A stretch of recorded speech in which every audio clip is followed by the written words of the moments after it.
A'udzubillahi minasyaitonirrajim. Bismillahirrahmanirrahim. Assalamualaikum warahmatullahi wabarakatuh. Jumpa lagi teman.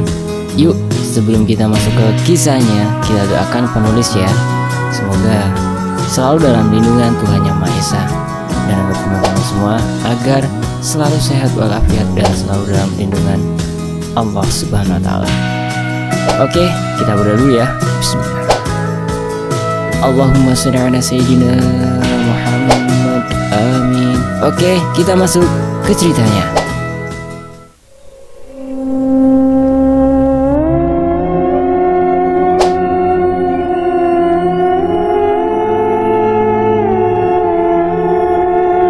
Koko Ayano, terima kasih ya udah nge-share di Kaskus. Oke, kali ini aku di sini Ayano ya.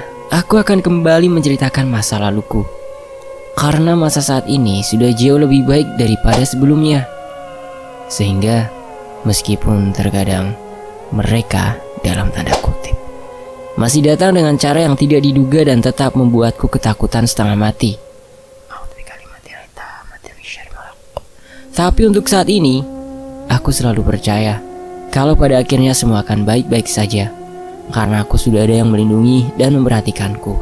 Tapi melihat masa laluku, aku bahkan tidak menyangka kalau aku akan bisa menerima kalau aku harus berhadapan dengan mereka seperti sekarang ini. Lebih sulit dipercaya lagi adalah bahwa aku bisa dikelilingi oleh sahabat-sahabat seperti sekarang. Aku dulu tidak demikian. Aku adalah anak yang dijauhi oleh teman-teman sekelasku dan seangkatan. Puncaknya adalah pada masa SMU, dan pada masa itu malah predikat cewek hantu melekat padaku. Ya, untungnya tidak ada yang terang-terangan menghinaku atau kasar padaku, karena entah mengapa mereka percaya aku mampu mengirimkan makhluk-makhluk halus untuk mengganggu mereka kalau mereka berani menggangguku. Ralat ya teman-teman, di sini aku adalah Ci Elisa ya. Aku di sini adalah Ci Elisa. Oke, lanjut. Jadi, setiap hal-hal aneh yang terjadi di sekolahku selalu menjadi salahku. Walaupun tidak ada yang berani mengatakannya terang-terangan padaku, bahkan guru sekalipun. Aku tinggal di Indonesia bersama dengan nenekku karena aku tidak suka pindah dari Indonesia, entah mengapa. Dan pada saat SMP, aku memaksa untuk bisa tinggal bersama dengan pamanku karena keinginanku yang keras untuk bisa sekolah di ibu kota. Sekali lagi, aku tidak tahu, atau mungkin tepatnya aku tidak ingat kenapa aku ingin seperti itu dulu. Hidupku selama SMP dan SMU, ya aku lebih memilih masa itu tidak terulang lagi. Itu benar-benar masa kelam dari hidupku.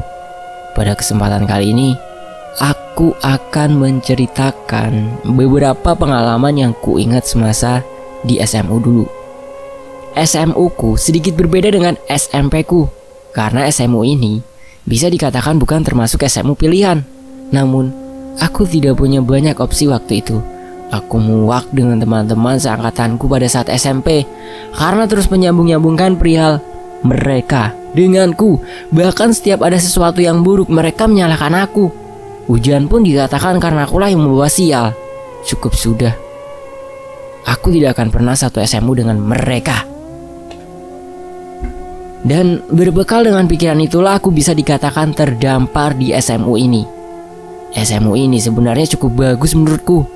Hanya saja hampir sebagian besar penghijauan di sekolah ini ditanami dengan pohon-pohon besar dan rindang, serta adanya hutan bambu kecil di belakang sekolah yang begitu rindang hingga kau tidak akan bisa melihat apabila ada sesuatu di balik rimbunnya batang bambu itu.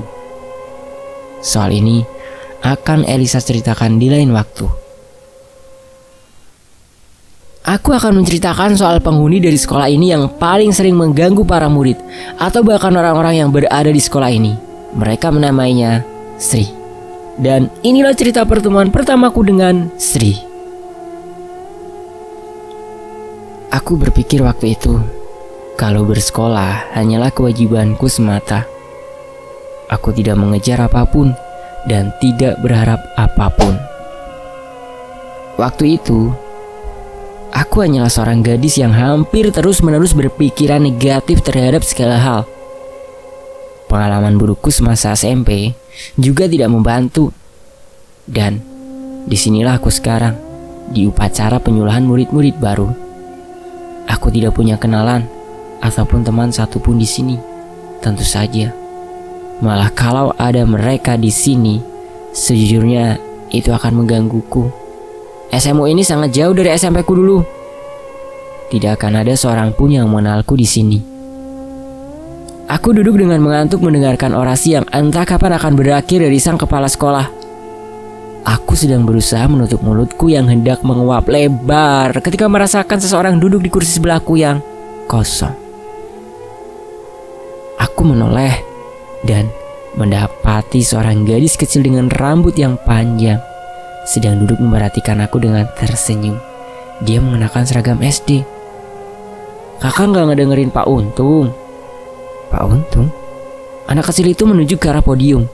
Itu yang lagi pidato, katanya. Oh, jadi kepala sekolahku namanya Pak Untung. Aku melihat gadis kecil itu dan menggeleng. Gak juga sih. Emang Pak Untung kalau pidato lama? Komentar gadis kecil itu sambil tersenyum manis kepadaku. Mau tidak mau aku juga ikut tertular senyumannya. Kamu kelas berapa? Gak apa, kamu duduk di barisan SMU, tanyaku. Aku kelas 6 SD, tapi gak lulus-lulus, kata gadis itu dengan wajah sedih. Kenapa gak lulus-lulus? Tanyaku bingung. Karena gadis itu tersenyum manis padaku. Cuma kakak yang bisa lihat aku sekarang, kata gadis kecil itu. Hah? Tiba-tiba aku merasakan hawa dingin pada tengkuku. Perasaan gelisah mulai merayap naik dari punggung ke tengkuku. Aku hanya berkedip sekali. Namun tiba-tiba gadis kecil yang ada di hadapanku ini hilang. Kak, panggil sebuah suara. Aku terkejut ketika gadis kecil itu sudah berada di depanku. Senyuman manis masih menempel di wajahnya. Hehehe, kakak kaget ya. Aku gak bisa lulus karena udah terlanjur meninggal, kak. Tapi kakak gak perlu takut kok. Aku gak akan ajak kakak untuk ikut aku. Aku gak jahat kayak Sri. Sri? Siapa itu Sri? Kakak hati-hati ya kalau ketemu nama Sri, kata gadis itu sebelum berbalik pergi. Tunggu, panggilku.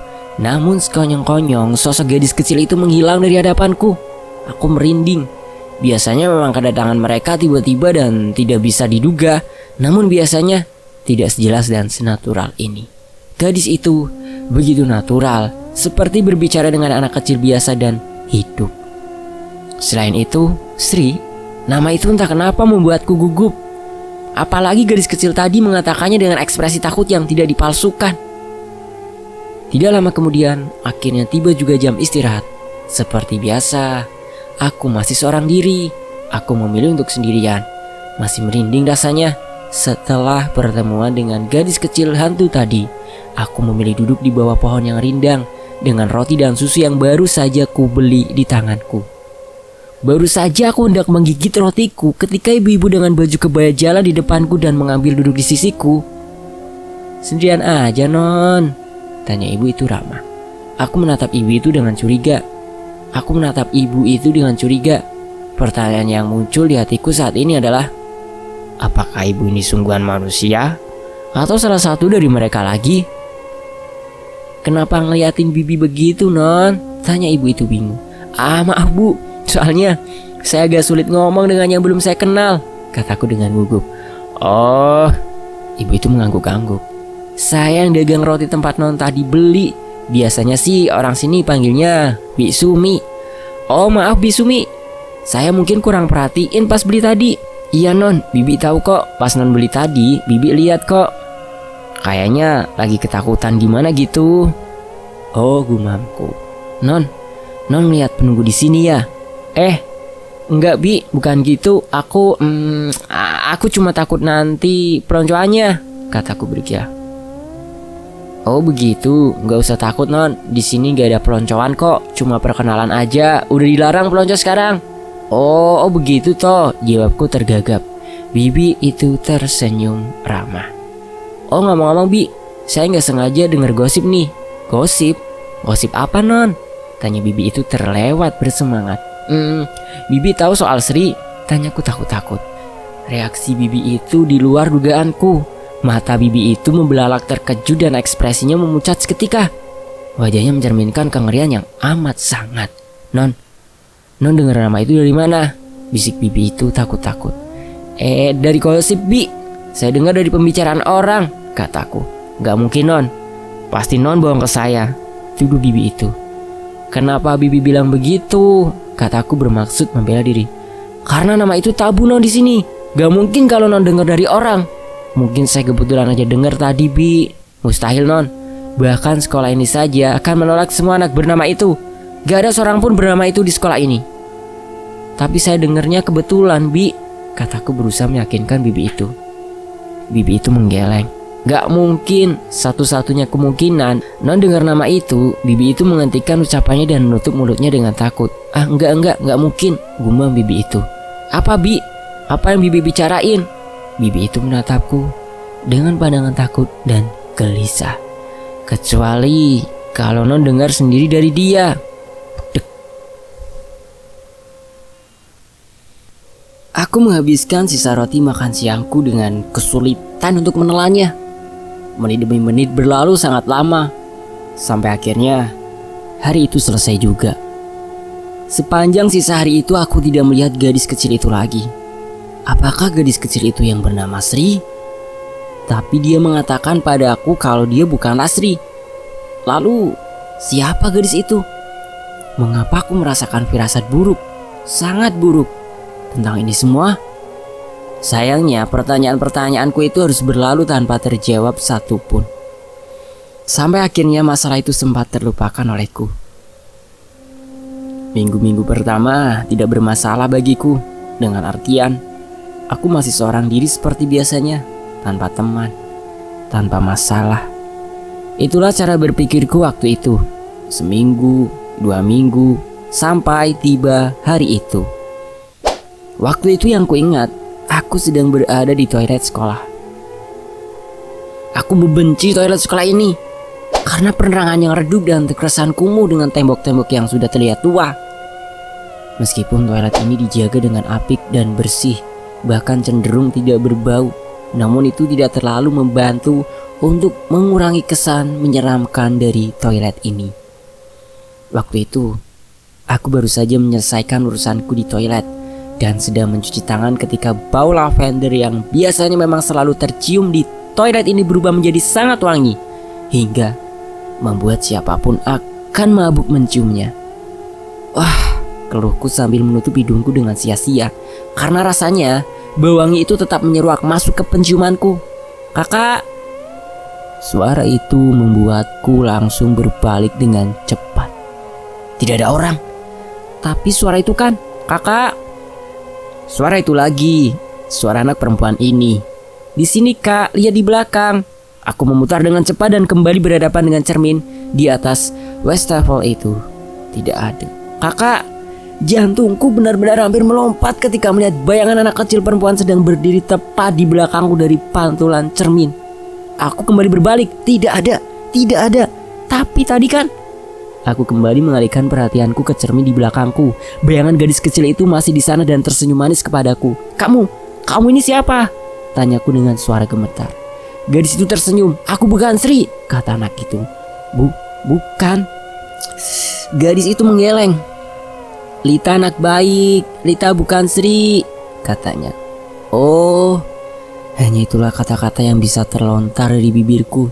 Lalu kamu mau apa dengan aku? Tanyaku takut. Wajah gadis bernama Lita itu terlihat tidak enak. Kemudian berkata dengan diri, maaf kak, aku disuruh Sri, katanya sambil membuang muka. Aku merasakan seluruh tubuhku menyuarakan tanda bahaya bersamaan.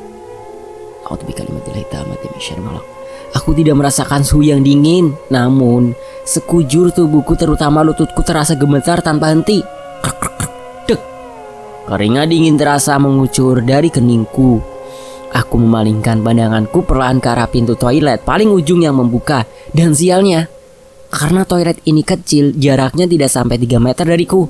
Kemudian, sebuah tangan kecil dengan luka bakar paling parah dan paling mengerikan yang pernah kulihat. Seluruh kulit tangan kecil itu menghitam dan mengelupas hingga memperlihatkan warna merah daging di baliknya. Kemudian, kaki yang berwarna sama juga keluar dari toilet itu. Dan perlahan-lahan rambut berwarna putih yang dikotori oleh jelaga perlahan-lahan muncul. Sebuah wajah mengerikan yang hangus dan bercarut-marut warna merah kulit yang terkelupas keluar perlahan. Perlahan-lahan pula wajah kecil yang menakutkan itu perlahan berputar dan menatap ke arahku dan menatapku dengan tatapan mata yang mengerikan. Tatapan mata itu ditutupi oleh beberapa helai rambut putih yang menjulur dari keningnya menatapku dengan intens. Kemudian sosok itu tersenyum dan dengan gerakan perlahan, sangat perlahan, kedua tangan kecilnya menapak ke lantai. Dan sosok kecil mengerikan itu merangkak. Wajahnya mendongak, matanya tetap menatap mataku lurus-lurus tanpa berkedip. Aku tidak bisa bergerak. "Tolong!" teriakku dalam batin, karena mulutku juga tidak bisa digerakkan waktu itu. Aku merasakan kakiku semakin lemas. Sosok gadis kecil itu terhenti tepat beberapa langkah di hadapanku, kemudian dengan bunyi gemeretak yang membuat ngilu, sosok Sri mulai bangkit dengan kaku seakan dia adalah sebuah boneka kayu. Kini aku melihat jelas tubuhnya yang tertutupi oleh rambut putihnya yang kotor, sisa-sisa baju yang terbakar, baju gaun seperti yang dikenakan oleh boneka-boneka keramik. Seluruh badannya tidak tertutup baju, memperlihatkan luka bakar yang sangat parah. Wajahnya masih menghadap ke lantai, tapi aku bisa melihat sosok itu tersenyum. Senyumnya mengerikan, sangat berbeda dengan sosok gadis satunya yang bernama Lita. Mengingat sosok Lita, hantu gadis kecil yang satu lagi itu membuatku tiba-tiba merasakan sedikit keanehan ketika melihat sosok yang bernama Sri ini. Aku tidak tahu apa yang membuat perasaan aneh ini, tapi saat ini aku benar-benar ketakutan hingga kesulitan bernafas ketika Sri selesai bangkit dan berdiri tegak di hadapanku. Tiba-tiba saja kepalanya mendongak dan menatapku. Matanya menunjukkan kemarahan, menatap ke arahku. Mata manusia biasa dengan berwarna kecoklatan. Namun pancaran matanya membuatku takut, amat sangat takut. Dan kemudian wajah kecil yang mengerikan itu tersenyum lagi. "Kakak," kata suara itu dengan nada serak yang membuatku bergidik. Kataku dengan ngeri ketika melihat darah mulai mengalir dari kedua matanya. "Kakak takut?" tanya sembari mengacungkan tangan kecilnya yang hitam ke arahku. "Takut?" katanya lagi. Rambut putih berjelaganya mulai berkibar. Aku memejamkan mataku karena takut. Takut? Aku merasakannya. Aku merasakan tangannya menyentuh lenganku dan menggenggamnya dengan erat. Aku merasakan panas yang membara, membakar tanganku. Namun aku tetap tidak berani membuka mataku. Aku mulai mencium bau busuk daging yang terbakar di hadapan wajahku. "Kakak, buka matanya!" Suara serak gadis itu kini terdengar bagaikan membujuk dengan lembut. Aku bisa merasakan semacam hembusan nafas makhluk itu di wajahku. "Lihat aku!" kata gadis itu lagi. Kali ini nadanya terasa dingin dan mengancam. "Lihat!" Pada saat itulah mataku tanpa bisa kuatur menyentak terbuka. Pemandangan yang berada di hadapanku benar-benar membuatku hampir pingsan. Kali ini sosok wajah gadis itu sudah menghilang sepenuhnya, digantikan oleh sosok mayat yang seluruh kulitnya sudah membusuk.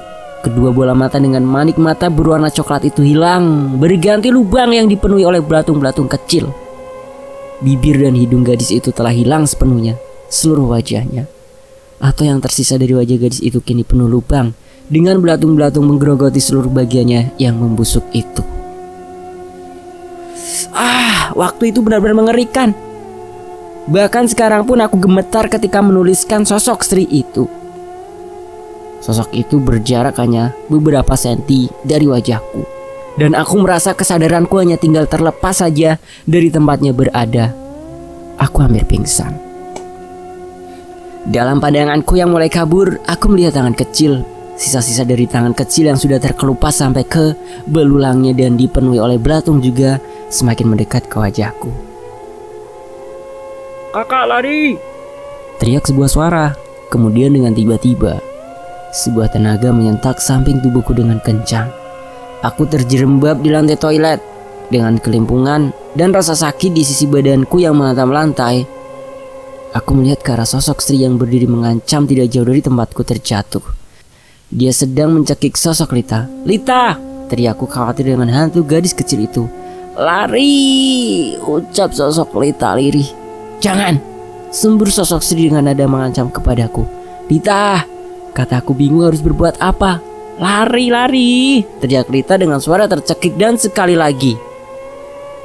Sebuah kekuatan mendorongku keluar dari toilet itu. Aku terjatuh dengan keras di luar toilet.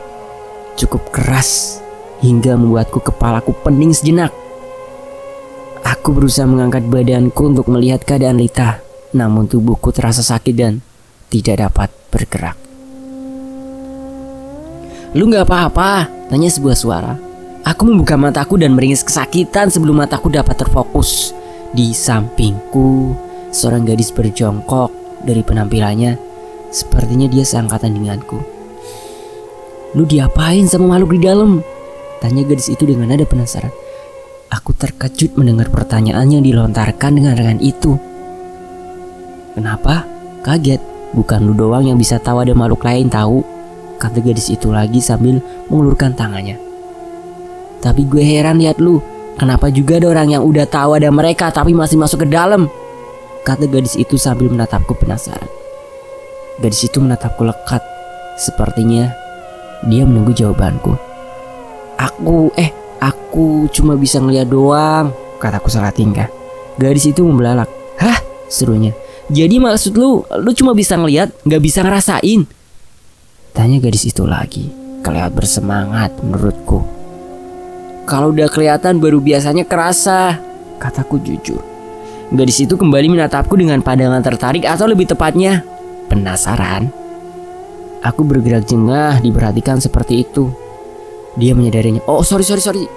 Gue penasaran aja, kenalin. Nama gue Cindy. Dan ya gue bisa ngeliat juga sama kayak lu. Dan gue udah bisa ngerasain kehadiran mereka dari jauh. Dan lu punya sesuatu buat ngelindungin diri lu kan?" tanya Cindy tiba-tiba. Aku menggeleng. "Seriusan? Oh ya ampun, gue aja punya dinding loh," kata Cindy lagi. "Hebat juga lu masih gak kesurupan sampai sekarang," lanjutnya. Aku mengangkat bahuku. "Gak tahu. Aku gak pernah tahu soal begituan." Wah, Cindy kembali terperangah. "Bener-bener beda. Lu beneran beda dari semua anak-anak yang punya kemampuan yang gue kenal. Baru kali ini ada yang bener-bener kosong kayak lu." Cindy mengelilingiku sambil melihatku intens. "Seriusan lu gak punya pelindung atau apapun?" "Enggak, aku gak pernah tahu soal itu," kataku. Oh, gadis ini benar-benar membuatku jengah. Benar juga, gua gak bisa lihat apapun dari lu. Lu bisa lihat ada yang aneh dari gua?" tanya Cindy sambil berdiri di depanku sambil merentangkan tangannya. Aku melihat dengan seksama, seperti keinginannya.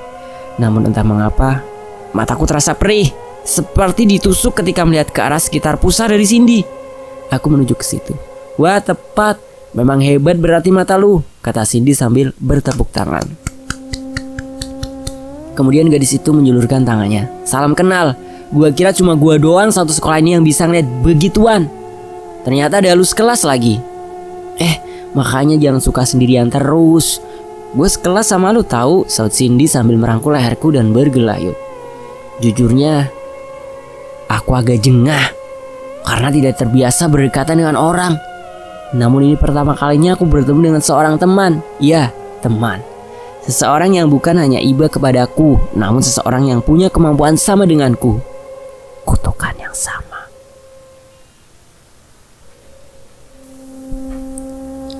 Semenjak pertemuan terakhir dengan Sri dan Cindy, membuat hidupku di sekolah itu menjadi berada di antara surga dan neraka. Surga, karena Cindy adalah teman pertamaku. Seseorang yang pertama kalinya bisa kukatakan sebagai temanku. Sedangkan masalah satunya adalah Sri. Semenjak bertemu dengannya di toilet itu, dia benar-benar sangat getol untuk mengganggu keseharianku.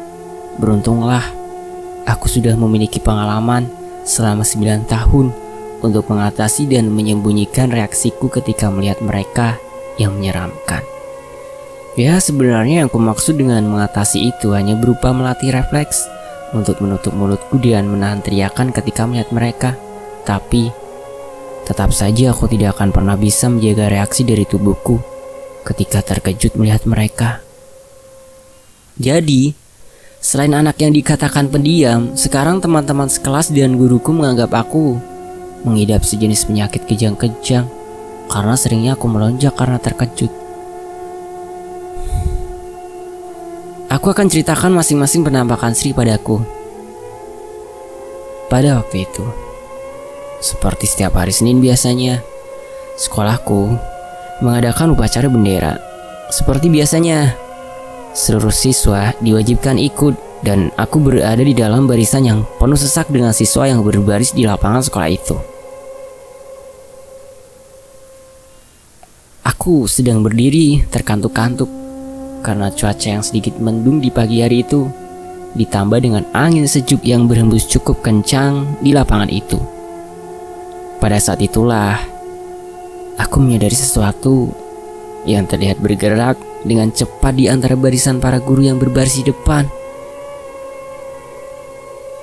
Setelah aku amati lebih jauh, aku melihat sekelebat rambut putih yang melintas di sela-sela barisan guru itu. Tubuhku membeku. Itu kan, aku sedang berusaha meraih Cindy yang berdiri tepat di sebelahku. Namun tepat ketika aku melakukan itu, tidak sengaja aku melirik ke barisan para guru. Dan di sana, diapit oleh dua guru yang sedang berbaris di depan, sosok gadis kecil dengan tubuh hangus terbakar menatapku lurus. Aku merasakan rasa takut dengan cepat merayap naik ke tengkukku. Cepat-cepat aku meraih tangan Cindy. Gadis itu melihatku dengan bingung. Mungkin karena ekspresiku yang sudah pasti sedang pucat saat ini. "Kenapa, Lis?" tanyanya. Aku ngeliat dia," bisikku pada Cindy. Cindy mengeringit bingung mendengar kata-kataku. Namun sebentar kemudian, matanya membelalak menyadari siapa dia yang kumaksudkan itu. "Serius? Dia di sini?" bisik Cindy dengan nada gusar. Aku mengangguk. "Di mana?" desak Cindy. Aku melirik kembali ke deretan para guru itu. Namun, sosok Sri sudah menghilang. "Kemana dia?" tanyaku dalam hati. Tiba-tiba, jantungku berdetak dengan sangat keras hingga degupannya seakan memenuhi gendang telingaku. Hal itu diperparah dengan merindingnya bulu kuduku dan rasa dingin yang merayap dari belakangku. Tiba-tiba, aku merasa seseorang menepuk lenganku. Perlahan aku berbalik. Aku bertatap-tatapan dengan sosok wajah Sri yang mengerikan. Sosoknya yang sudah hancur dan berupa sisa-sisa mayat yang mengerikan. Rongga matanya yang kosong hanya berjarak kurang dari setengah meter dariku. Aku bahkan bisa mencium bau busuk memuakan yang seakan datang dari sosok di depanku ini. Aku memang berhasil untuk menahan diriku tidak teriak sejadi-jadinya. Tapi aku tetap tidak bisa menahan lututku menjadi lemas dan pandanganku mengabur. Aku pingsan. Tahu-tahu aku sudah bangun di UKS sekolah. Dokter dan siswa yang bertugas menjaga UKS menanyakan keadaanku dan alasan kenapa aku tiba-tiba pingsan. Aku terpaksa berbohong kalau aku belum sarapan, yang akhirnya membuatku dipaksa oleh mereka untuk memakan roti dan susu sebelum akhirnya diperbolehkan meninggalkan UKS. Begitu keluar, Cindy sudah menungguku. "Ini pasti karena dia kan?" tanya gadis itu.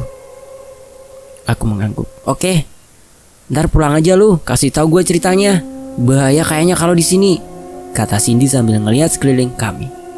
Lorong sekolah yang entah mengapa jadi mengerikan bagiku kalau mengingat Sri bisa saja muncul di sini. "Tapi Lis, gue nggak lihat loh sosok dia pas lu pingsan tadi," kata Cindy bingung. "Tapi gue emang rasain kehadiran dia." Aku mendengarnya berbicara dalam diam. "Tadi dia dekat lu?" tanya Cindy. "Banget," bisikku takut kalau Sri bisa mendengarku membicarakan dia dan memutuskan untuk memunculkan sosoknya lagi. Cindy mengeringitkan alisnya bingung, namun memutuskan untuk tidak membahasnya lebih lanjut lagi. Aku pun begitu. Cukup sudah hari ini menjadi hari yang paling memalukan dalam hidupku. Pingsan dan digotong orang ke UKS. Ya ampun, sekarang orang akan menambahkan gadis pingsan ke sederet julukan anehku.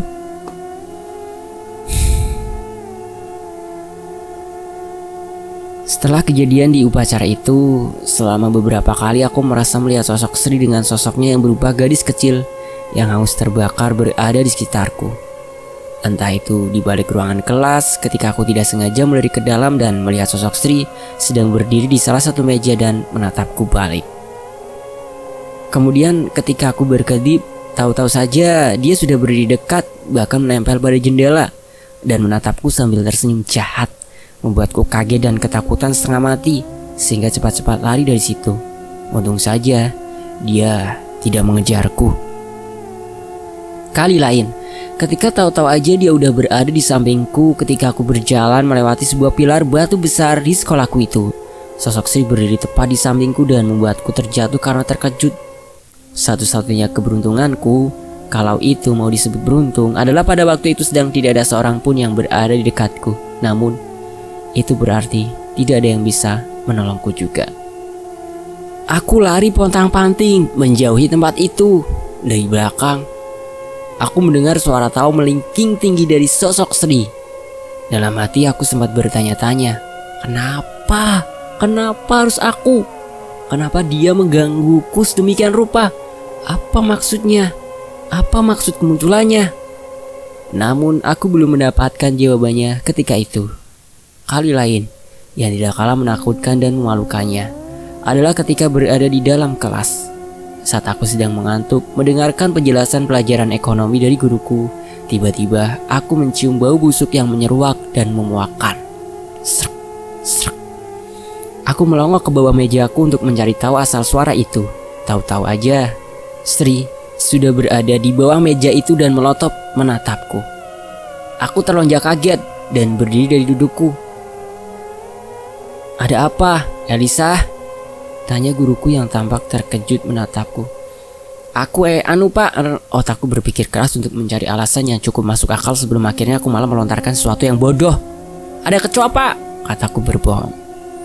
Yang tidak aku sangka adalah bagaimana para siswi begitu takutnya pada serangga yang satu itu. Satu kata kecoak dariku ternyata bisa menimbulkan kehebohan di satu ruang kelas itu. Hampir semua siswi melompat dari duduknya dan memeriksa bawah bangku mereka masing-masing sambil berteriak-teriak panik.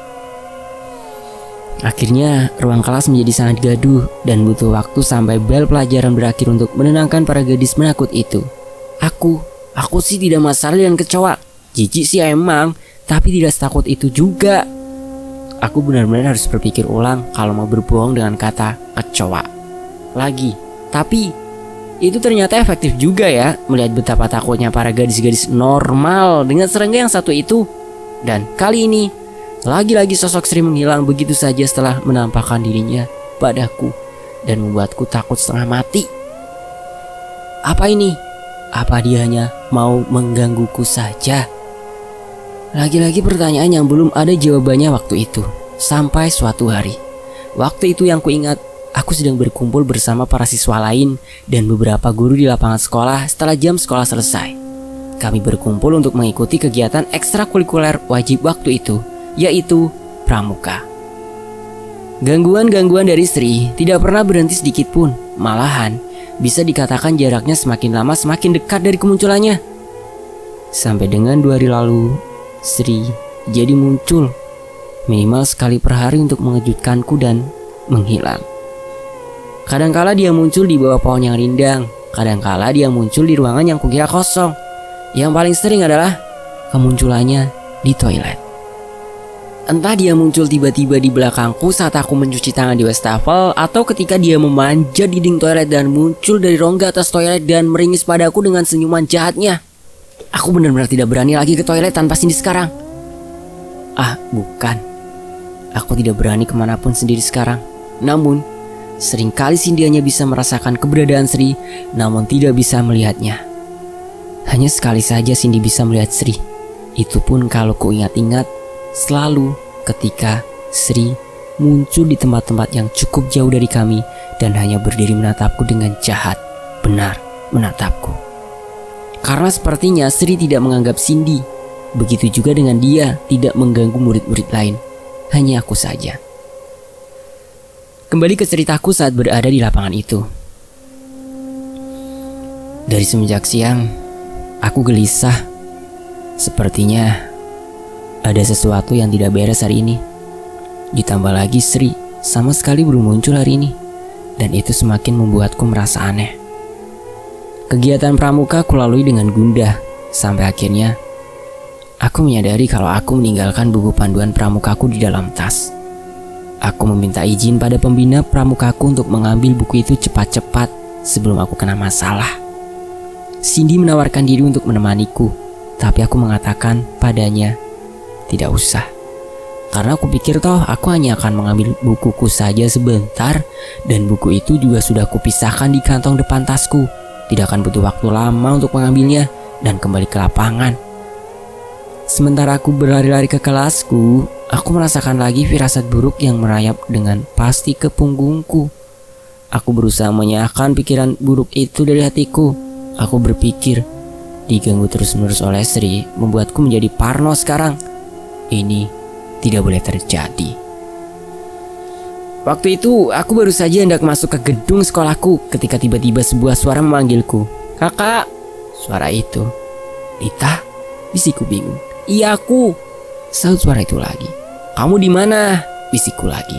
Sedikit khawatir karena sosok hantu gadis ini sudah lama sekali tidak muncul semenjak kemunculan pertama Sri di toilet itu. "Aku di luar, kakak jangan masuk situ," kata Lita lagi. "Iya sebentar, kakak cuma mau ambil buku sebentar saja," kataku sambil melangkah masuk lagi. Dan tiba-tiba kakiku tidak bisa bergerak. "Ah!" teriakku kaget. "Kakak jangan masuk," teriak Lita lagi. "Lita, ini kamu yang bikin kaki kakak nggak bisa gerak?" tanyaku marah. Hantu gadis kecil itu tidak menjawab. Sosoknya masih saja tidak terlihat. "Lita!" teriakku gusar. "Di dalam ada Sri!" teriak Lita. "Kakak jangan masuk!" teriak suara tanpa sosok itu. Aku menengok ke dalam gedung sekolah itu, dan dari jendela aku melihat sosok Sri sedang berdiri di depan pintu ruang kelasku, yang memang kebetulan dapat terlihat dari tempatku berada saat ini karena dekat dengan pintu penghubung lapangan dan gedung sekolah. Sosok Sri itu berubah-ubah di mataku. Sebentar sosoknya menjadi sosok gadis kecil dengan luka bakar di sekujur tubuhnya. Sebentar sosoknya berubah lagi menjadi tulang belulang dengan sisa-sisa onggokan daging hangus yang masih menempel di tubuhnya. Namun kali ini ada sosok ketiga. Sosok seorang gadis dengan pakaian kumuh dan sangat kuno, seperti kebaya, namun sangat sederhana dan kumuh. Namun sosoknya meskipun terlihat kuno, tapi tidak ada luka satupun di tubuhnya. Aku sempat berpikir, apakah itu adalah sosoknya yang sebenarnya sebelum dia mati? Dan tiba-tiba langit runtuh. Setidaknya aku merasa seperti itu setelah suara krak yang sangat keras, sehingga cumiakan teriang aku mendengar suara gemuruh bersamaan dengan terpentalnya tubuhku jauh ke belakang dan mendarat di semak-semak. Suara gemuruh itu begitu besar dan menakutkan, seperti suara dunia runtuh di sekitarmu. Bruar, bruak, bruak, dan tepat di depan mataku. Langit-langit gedung sekolahku runtuh sebagian dengan suara yang bergemuruh. Aku melihat kejadian mengerikan itu dengan terpana di depan mataku. Di sela-sela runtuhan itu, aku bisa melihat sosok Sri masih berdiri di tengah-tengah runtuhan yang semakin mengubur sosoknya itu. Kejadian itu sepertinya terjadi dalam gerakan lambat, dan sesudah runtuhnya langit sekolah itu selesai dan mengubur dengan sempurna kelasku dan dua ruang kelas lainnya di sebelah kelasku, rasanya waktu terhenti bagiku. Sampai rombongan siswa kelasku yang sedang mengikuti ekskul pramuka dan beberapa pembina datang dan menemukanku. Suasana yang terjadi sangat heboh. Beberapa mengatakan sempat takut kalau aku menjadi korban dalam musibah yang luar biasa itu. Benar-benar mukjizat katanya. Karena aku belum sempat masuk sebelum gedung itu runtuh. Hanya sejengkal dari kematian. Sesudahnya kami, maksudnya anak satu kelasku, harus merelakan tas dan barang-barang kami yang masih tertinggal di dalam ruangan itu. Tapi apa boleh buat, runtuhan itu benar-benar sangat parah. Beberapa orang di lingkungan kami turut datang untuk melihat kondisi runtuhan itu. Polisi juga berdatangan dan bahkan menanyaiku beberapa pertanyaan terkait saat-saat keruntuhan itu terjadi. Aku menceritakannya, tapi dengan mengecualikan masalah Sri dan Lita tentunya. Aku juga berkilah pada mereka kalau aku tidak langsung ke kelasku karena mampir untuk mencuci mukaku sebentar karena mengantuk dan lelah mengikuti kegiatan pramuka saat itu. Para polisi itu percaya dan mengatakan padaku kalau itu keberuntunganku, karena hal itulah nyawaku selamat. Selama 2 minggu lebih 4 hari, mau tidak mau sekolah diliburkan. Pemerintah daerah dan dinas pendidikan setempat menyegel tempat itu dan membugar sekolah kami. Banyak sekali peralatan dan mesin-mesin besar yang didatangkan untuk melakukan pembugaran itu.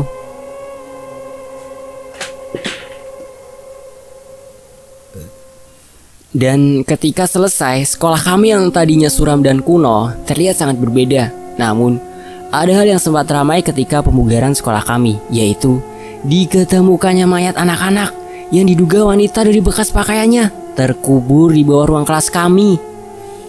Mayat itu kemudian dikuburkan kembali dengan layak. Katanya sih, kalau dinilai dari kondisi mayatnya dan baju yang dikenakan mayat itu, sepertinya datang dari zaman Jepang.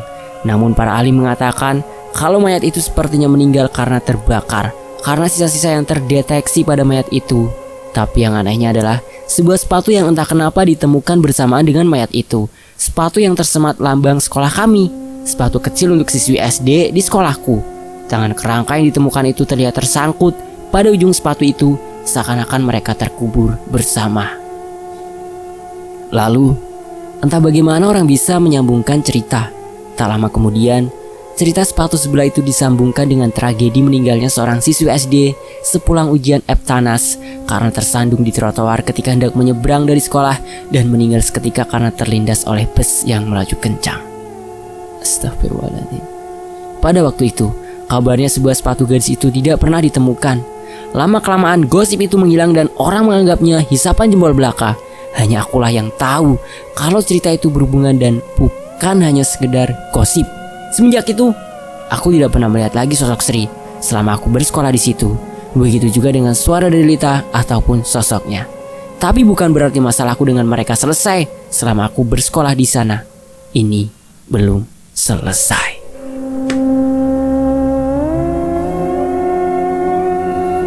Yuk kita kirimkan Al-Fatihah, kirimkan doa untuk gadis kecil tersebut dan mayat yang ditemukan di sekolah tersebut ya. Al-Fatihah.